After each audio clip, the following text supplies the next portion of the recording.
Elaboró un protocolo para que niños hospitalizados por COVID-19 puedan estar acompañados por una persona, ya sea con un cuidador, tutor o sus padres. Para profundizar en esta medida y también sus posibles riesgos de las distintas situaciones que se dan con esta enfermedad, estamos con la doctora Bessie Hunter, jefa de la urgencia del Hospital Calvo Maquena. Doctora, ¿cómo está? Muy buenos días. Gracias por acompañarnos. Muy buenos días, Nicolás. A ver, esta medida fue anunciada esta semana justamente por la autoridad sanitaria, la posibilidad de que haya acompañamiento físico en los lugares donde están siendo hospitalizados los niños. ¿Cuál es la importancia?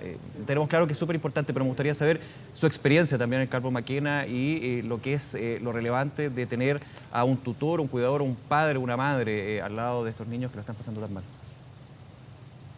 Mire, nuestro hospital, como siempre se ha remarcado, es un hospital de alta complejidad y nosotros teníamos el sistema de acompañamiento permanente durante las 24 horas del día por un acompañante u otro que se iban rotando dentro de las 24 horas. Al comienzo de esta pandemia que nos choqueó a todos, que conocíamos muy poco y conocemos muy poco respecto del virus, pero sí sabemos que es altamente contagioso, se intentó rápidamente instaurar las medidas de acompañamiento.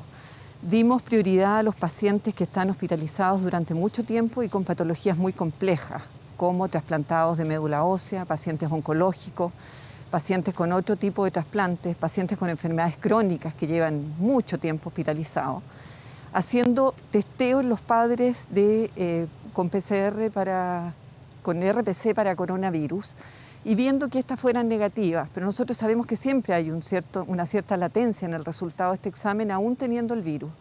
Y se hacía todos los días una encuesta a los padres respecto de síntomas. Y si aparecía algún síntoma, eran derivados a algún hospital de adultos o dentro de nuestro mismo hospital se hacía nuevamente un examen.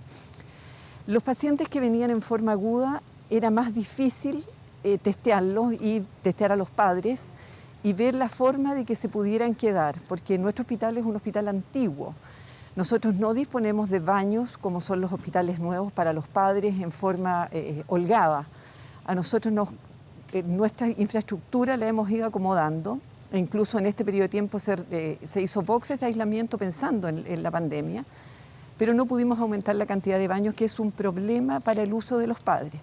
Pero ya desde aproximadamente 2 semanas empezamos a hacer ingreso de los pacientes a un sitio en que están, como quien dice, en espera de su resultado, porque el coronavirus puede afectar en forma leve a los pacientes con infecciones respiratorias que son inespecíficas o de alguna otra forma, que, como reitero, sabemos poco de cómo el virus se manifiesta.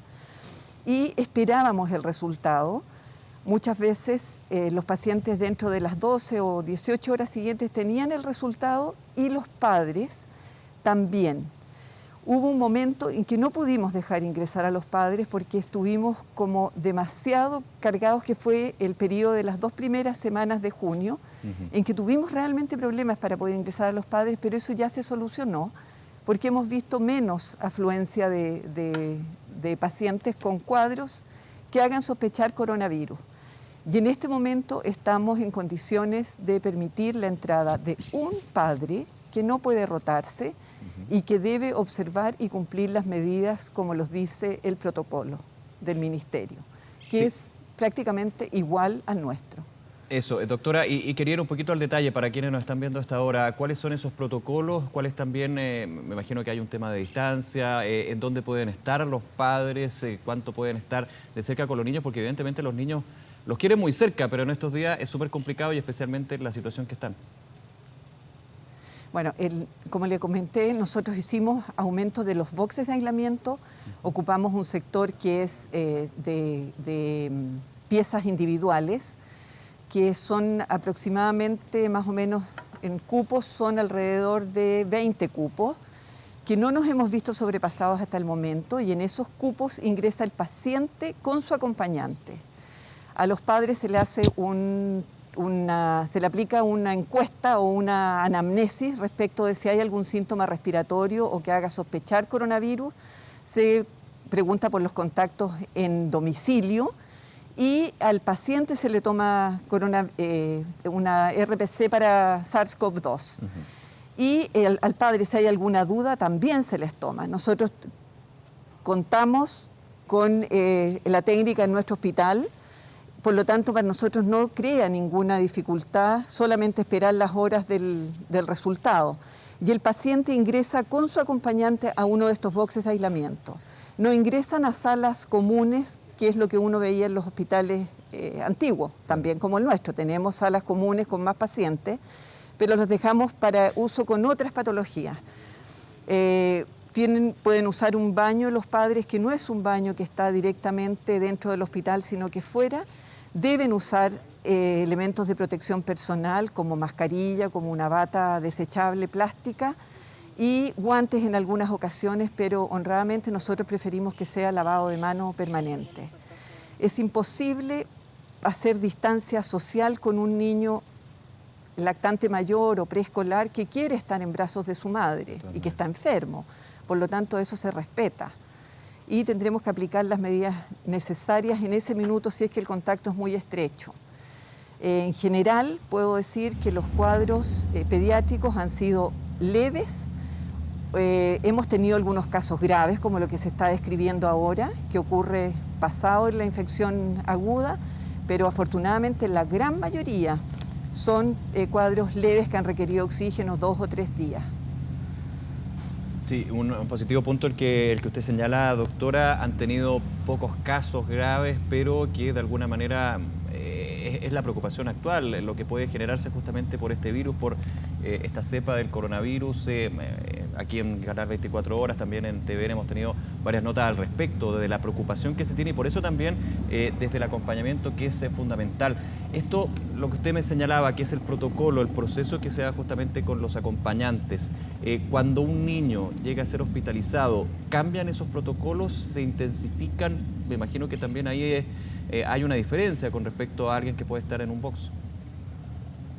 Sí, en la unidad de cuidados intensivos pediátricos las visitas no son de 24 horas, son menos horas y de acuerdo a las necesidades que tenga el equipo de atender al paciente, porque en general uno tiene que ponerse en la situación que son pacientes graves, que están muy invadidos, muchas veces conectados a ventilación mecánica, con muchas vías venosas, y en este caso se permite a los padres, pero menos horas que lo que es estar en una cama básica, pero sí tienen visita. Doctora, en ese punto me quiero quedar un segundo en lo que usted señalaba, la situación de los niños, porque también cuando un adulto entra por una situación de COVID-19, coronavirus, ya hay más información, ya se puede entender, pero los niños claramente también son muy receptivos a lo que está sucediendo, pero tienen que tener un tratamiento distinto, desde sus padres, tutores, cuidadores, pero también desde el equipo médico. Ahí, ¿cómo ha sido el tratamiento? Ustedes tienen una larga experiencia, obviamente, para tratar niños y en ese sentido es vital, pero con este caso en particular del COVID-19, ¿cómo se le explica también a un niño lo que está sucediendo? Bueno, los niños escolares en general pueden entender muchas veces, a pesar de que se hospitalizan los niños que están realmente enfermos y que requieren oxígeno. Se pueden entender, pero están en una situación de desventaja en relación a un niño sano. En general, lo que le comenté delante, si es un niño lactante mayor o preescolar que quiere estar en brazos de su madre, se permite.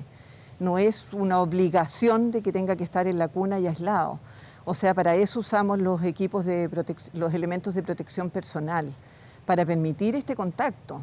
O sea, los niños, baja la ansiedad de ellos y baja la ansiedad de sus cuidadores, de sus padres.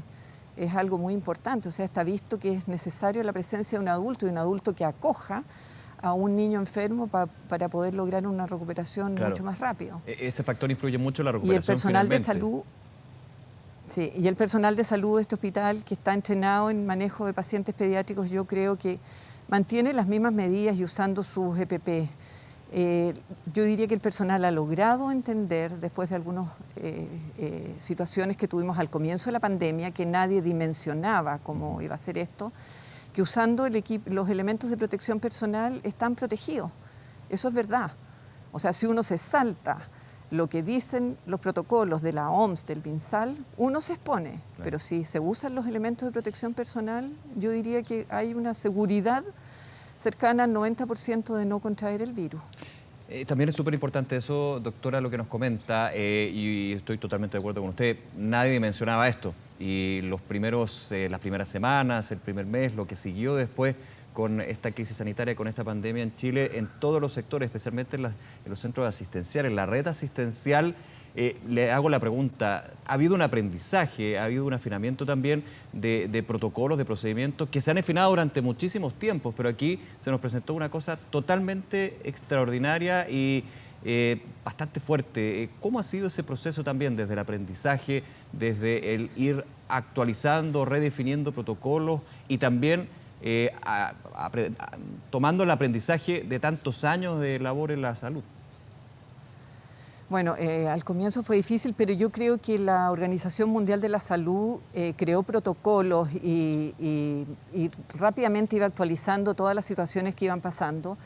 Yo no sé si al comienzo usted se acuerda que decían no usar mascarilla, no era necesario, pero Sí, claro. rápidamente esto se cambió y se comenzó a usar mascarilla y uno se da cuenta que usando mascarillas y protección ocular uno disminuye en forma importante la exposición, porque son los sitios por donde ingresa el virus. Las medidas de protección habitual se aumentaron un poco más, pero en general cuando uno está dentro de un establecimiento de salud, el mantener una cierta distancia, porque no solamente existe este virus, hay otros virus y todos los años nosotros tenemos epidemias, no pandemias, Sí, de infecciones virales, mantener las distancias, el lavado de manos. El uso de mascarilla fue algo distinto y el uso de gafas o antiparras también fue algo distinto, que costó al comienzo. Y tal vez ahora ya, con todos estos meses que han pasado, la mascarilla es como parte del vestuario diario. O sea, uno ingresa y sabe que tiene que ponerse su mascarilla si es que Doctora. viene en auto privado. ¿Sí? Sí, perdón, me quería querer en eso. Es bien interesante ese punto y yo también me acuerdo bastante del tema de la mascarilla. Inicialmente, desde la Organización Mundial de la Salud se hablaba de la mascarilla para aquellas personas que tuvieran el virus, para no contagiar. Eso fue evolucionando, actualizándose y finalmente es para todos la mascarilla. Ya es un hecho básico, hay que usar mascarilla y efectivamente que reduce el riesgo de ser una persona que contagia o una persona contagiada. O sea, No, también ahí ha habido un aprendizaje y lo vamos aplicando. Sí, es que yo creo que ahí hubo un cambio de paradigma. La mascarilla que yo uso me protege a mí, no al otro. O sea, este elemento de protección personal es para mí. Si Claro. yo tengo mascarilla, yo puedo estar en un lugar, no más de 2 horas, donde hayan otras personas y donde tenga una buena ventilación. Pero si estoy sin mascarilla, yo no estoy protegida. Mi uso de mascarilla no protege al que está sin mascarilla. Yo creo que eso es una situación que cada uno tiene que internalizarla muy bien. Y sabe que yo me he fijado, Y por ejemplo, en esto, perdón, yo me he fijado en los niños que lo internalizan mucho más rápido y mejor que nosotros los adultos. Eso es bastante, En no todo, sorprendente, pero sí en- bastante positivo. en los niños es mucho más fácil. Ellos Sí. entienden, por ejemplo, hay varias generaciones que ya saben que, por ejemplo, el tabaco nunca tienen que usarlo. Ellos entienden mucho más fácil y internalizan mucho mejor que los adultos. Entonces yo creo que para ellos, los escolares, es fácil usar mascarilla porque lo entienden, es parte de lo que tienen de su vestuario. Los niñitos más chicos es muy difícil ponerles mascarilla. Entonces ahí en ellos hay que tener un ambiente que sea lo más protegido posible. El ventilar las casas es súper importante. No mantenerse con la misma circulación del aire durante horas porque se va saturando de virus de la Claro. persona que está con una carga viral importante. Doctora, agradeciendo estos minutos que nos entrega a esta hora para poder conversar de este tema, le quería preguntar, en el Calvo Maquena, un centro tan emblemático de tanta historia, de tanta labor que se ha dado en la salud pública en nuestro país también, ¿cuál es actualmente la situación del personal de salud? Siempre es bueno preguntar eso, los que están ahí día a día, los que están con los padres, con los hospitalizados, con las personas con COVID, con otras también enfermedades que se van dando. ¿Cuál es la situación de ellos en términos de contagio y por sobre todo también de la situación anímica y mental, que es muy relevante en estos tiempos? Bueno, yo creo que partamos por la parte psicológica y mental. Yo creo que ya hay un cierto cansancio porque los turnos que eran de 12 horas pasaron a ser de 24 horas. la carga asistencial honestamente no es alta. Los niños, afortunadamente, como han estado resguardados, no se han enfermado como los años anteriores de BRS, o virus respiratorio sincicial, u otros virus. En eso tenemos poca consulta. Sí han aumentado los accidentes en el hogar y casos de coronavirus que no han sido muchos. Yeah. Hemos tenido alrededor de 80 pacientes hospitalizados y un grupo de ellos grave, que es poco, es bajo.